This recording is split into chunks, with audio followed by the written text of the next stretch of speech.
Hallo, vandaag is april de 13e, 2022. En hier in Manitoba hebben we vandaag een grote schneestorm.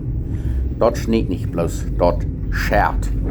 Ik voel bloos helemaal een beetje aan blok zijn voor het tijd. On April. Krijg zoals je zijn kan, zo sneeuwt dat, zeer.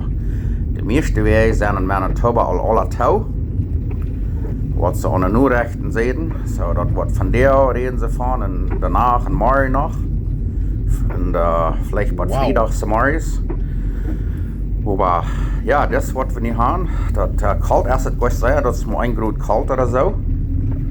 En we reden van 10, 20 of vielleicht ook 30 zal Schnee opstehen. En zeer windig, 50, 70, we reden nog van wat 90 km/h wind. So daar wordt also zeer stijf en pijzeren. So dit is wat we hier nu in Manitoba hebben. Dit krijg is opgenomen in Winkler, Manitoba.